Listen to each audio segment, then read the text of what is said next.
by the one, the only Scorpion. This is the original dark foil to Spider-Man. Before Venom, this was the OG evil Spider-Man. This character used to be shown off as a hired worker for Jameson, who spies on Peter Parker to figure out how exactly Peter gets such good photos of Spider-Man. Matt Gargan is the Scorpion, and he used to be shown as a down-on-his-luck loser who never really could do anything right. The 60s show pretty much showed him like this, as did the 90s show. And other adaptations did well, but more recent adaptations have chosen to adapt the character in a completely different way. Matt Gargan appears in the MCU without being Scorpion, and he also appears in Friendly Neighborhood Spider-Man as a full-blown Scorpion. In neither of these adaptations do you see Matt Gargan adapted as a fool loser who's down on his luck and gets hired by Jameson. Instead, they choose to make Matt Gargan into a gangster criminal, a hardened criminal, who's just straight up a menace to society. It's kind of crazy how he was once shown off as like a loser, and now he's pretty much a competent and serious gang leader. Why the change? Why no longer portray Scorpion and Matt Gargan as a tragic tale of a man who was taken advantage of? Now they choose to show him as a completely different character and a more competent villain. My goal in this video is to answer this very question at hand. We will look at Scorpion's first appearance to break down how he was originally intended, as well as look at some other comics to further understand who the Scorpion is in the comics. Then we will look at his adaptations, and hopefully we can notice a change over time from the loser Matt Gargan into a straight up villain Matt Gargan. This video is all about Scorpion. People are always trying to make me look ridiculous. You are ridiculous, Gargan. But how would you like to get back at him and make a real name for yourself? Me? Get back at Spider-Man? I'd kill for the chance. Scorpion first appears in Amazing Spider-Man issue 20. This book is an all-time classic. Jameson pays Matt Gargan to follow around Peter Parker in order to figure out how exactly he gets such good pictures of Spider-Man. But Jameson actually loses interest in all that rah-rah, and he asks Matt Gargan to be a part of an experiment to take down Spider-Man. Gargan accepts and he becomes a Scorpion, but Gargan was not made aware of what effects could happen to his mind now that he was the Scorpion. Scorpion set out to complete his task of destroying Spider-Man, and when Scorpion finds Spider-Man, he actually manages to beat Spider-Man down badly. Scorpion won! He completed his goal, but Jameson never thought what might happen after Spider-Man is defeated. Scorpion thought, if Spider-Man can't stop me, why not become the big boss of this entire city? Nobody can stop me. So Scorpion then starts terrorizing all of New York City, and all Jameson could do was look on in dismay at the destruction he caused.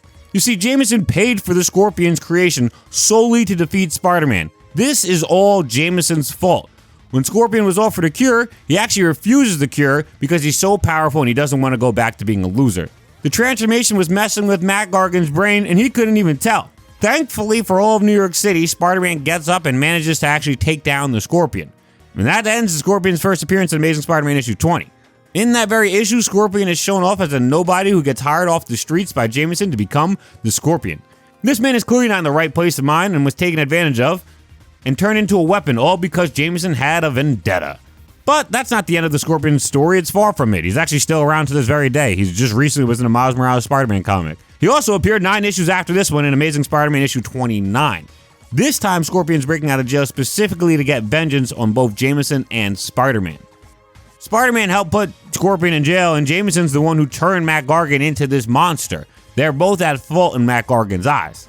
Scorpion breaks out of jail and he's coming for Jameson. Spider-Man gets to Jameson in time and a brawl ensues. Thankfully, again for all of New York City, Spider-Man manages to ensnare Scorpion and subdue him. This issue goes to show you that Scorpion even identifies Jameson as a problem and the reason he's in this entire mess. This is Jameson's fault, okay? A very big part of Scorpion's story originally is that Jameson is the catalyst for Matt Gargan becoming a bad guy. He's not inherently a bad person, and we actually see this in later issues. In Spectacular Spider-Man 215 and 216, we see that Matt Gargan is out of his costume. He's more down to earth. He's actually learning that life might be a little bit better as a civilian, not as a criminal. He doesn't need to be a criminal to have a good life. He does don the Scorpion suit and fight Spider-Man, but he's trying to turn around his life. However, in the midst of a massive fight, Spider-Man accidentally hits an old man, and the Daily Bugle publicizes it. This man wasn't exactly innocent, and Spider-Man knew that Matt Gargan was connected. Matt Gargan professes he's pretty much done being a bad guy and he wants to do more with his life. Spider-Man, however, He's in a real low point in his life. You see Aunt May's in the hospital. What's new? And among other dramas that are in his life, you know, like him just getting publicized for hitting an old innocent man who really wasn't innocent, Spider-Man is very angry in this moment. He wants Matt Gargan to just admit that he has some wrongdoing in this situation, that he was the reason I got Spider-Man all riled up. Mac's like, dude, I'm not trying to go and confess to that stuff. I'm really just trying to turn over a new leaf. For me, it's done. Spider-Man doesn't listen to any of this and literally just starts beating the brakes off of Scorpion. Just bodying this man. Spider-Man gets really violent, and like, I mean super violent, but luckily this green ooze engulfs his arm, and it stops Spider-Man from beating on Matt Gargan. Like I said, Spider-Man was in such a vicious state. In Matt Gargan's mind, we can actually see, like with the text bubbles, this green ooze that just engulfs Spider-Man that nobody even understands what it is, Matt Gargan had no fear for it. He was afraid of one monster in the room and one monster only, and that was Spider-Man. Spider-Man, however, he's stuck with this green ooze, and he begins to reflect on what just happened and how wrong he was. Mac professed that he didn't want to be a villain anymore, and he wanted to start his new life. Spider-Man just wanted a confession out of him, and that's just not the right thing to do. Spider-Man is supposed to be helping people, right? He's not judge, jury, and executioner. Matt Gargan is trying to say he wants to turn over a new leaf. Spider-Man should be trying to help him get off the streets and become a good guy. Spider-Man realizes in this moment that he's in the wrong, and the ooze actually lets him go. We don't need to talk about the ooze. It's not necessary. It's very random. But I do want to talk about what this issue does. This issue shows you that Matt Gargan isn't inherently a bad person. He's not inherently evil, and he's not inherently a villain. Like, he was taken advantage of when he was younger. He was offered the role of the Scorpion to stop Spider-Man, not knowing that it would affect his mind. When he becomes a Scorpion, he actually takes down the Spider-Man like he was supposed to, but the experiment started affecting his mind. He starts going crazy, lashes out on the entire city. None of this is really his fault. Originally, it was Jameson's fault, and Matt Gargan was just a loser, down in his luck guy who got taken advantage of. That's how the things go in the comics, though, okay? We need to take a look at some of the adaptations, though, and see exactly where things may begin to change. How is Scorpion adapted originally? How has he adapted over time? And when exactly did things change and start showing Scorpion as just a full-fledged criminal instead of a guy who may actually be a good person? Because to this day, in comics, Scorpion still tries to be a good person. He's had many moments in canon of being a borderline good person. Let's look at his adaptations and see exactly how he's shown in adaptations. However, before we do that, before we look at his adaptations, I need you all to comment down below.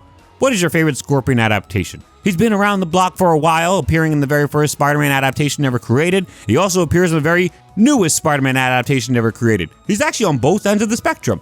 So, I'm asking you all, which is your favorite version of the character? I'm going to continue onward, but please comment down below. Scorpion first appears in the 60s show, right? Scorpion appears in the 60s show, and this Scorpion's first appearance is spot on for the comics. You don't see much of Matt Gargan's backstory, but you see everything else in here. The way Scorpion shows off his abilities in this show is actually the exact same way as the comics. In this show, the Scorpion also is suffering from mental issues while under the effects of becoming the Scorpion, and it's making him evil, just like the comics. The entire first appearance is literally so spot on for the comics' first appearance, it's amazing. And his second appearance isn't too far off at first either. He breaks out of jail and hopes to get Jameson. This is spot on again. However, after that, things start to make a bit of a twist. Scorpion's powers are fading in the show, so he breaks into Stillwell's lab. Stillwell refuses to make him like the stronger Scorpion, so Scorpion just takes a bunch of drugs he could find himself. He musters up his own concoction and he just drinks them all. This turns him into like a hilariously giant Scorpion, and Spider-Man must take down this giant Scorpion. The second appearance is a bit random. I'm not gonna lie, it's very inaccurate, but the beginning is all there. And all of this does show that Scorpion at this time was still shown as a character who may not want to be a villain, and it also showed that Jameson was clearly at fault for all of this. Scorpion broke out of jail trying to get Jameson. So that is all still there, and that is all still true. Nothing has changed yet. Next up, we have the 90s show. The 90s show actually shows Matt Gargan as more of a loser right off the bat, whereas the comics more so do this retroactively. However, the 90s show is a peak adaptation of Scorpion.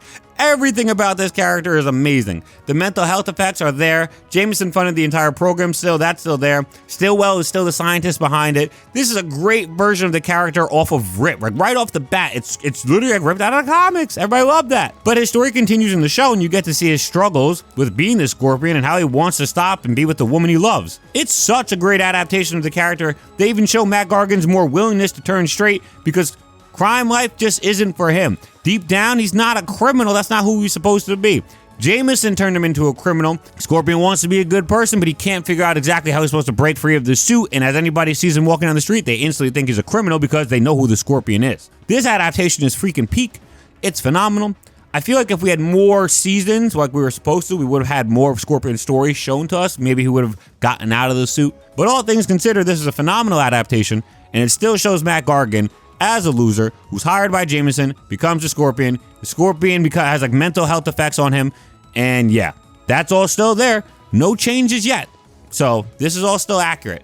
Now after this adaptation, Matt Gargan is notably in the MCU. He appears in Spider-Man Homecoming, and this Matt Gargan is not what you'd normally expect. He's not just some loser lowlife who Jameson preys upon and turns into the Scorpion. In fact, as of now, he's not even the Scorpion. What we do know, however, is he is a criminal with quite the rap sheet. Who's the guy on the left? Matt Gargan. Extensive criminal record, including homicide. This is kind of new for the character in Adaptations. The character is mainly known as and seen as a loser. Turning him into a gangster who's been to prison quite a few times is certainly a different direction to take the character. But other adaptations actually follow in suit. Scorpion was adapted in the 2017 cartoon, but they don't even give this character a backstory, so I'm not focusing on him. He's also adapted in other stuff too, like The Amazing Friends, but he also doesn't get a backstory there, and we're trying to look at the backstory, so I'm not going to even look at those adaptations. We are going to look at Marvel's Spider-Man, though. In Spider-Man by Insomniac, we also get to see Scorpion. This version of the character isn't featured too much outside of the boss fights, in which like he drugs you up and you're like mad confused and you gotta like swing around. Yeah, it's in both games. It's very delirium inducing. But that's really all he's known for in these games. However, he does have his bio listed, and you could actually read that his storyline is very similar to the comics, but it also is more of the new school story mixed in. Before being in league with Jameson and Stillwell to become the Scorpion, Matt Gargan was actually a criminal prior to becoming the Scorpion in this universe.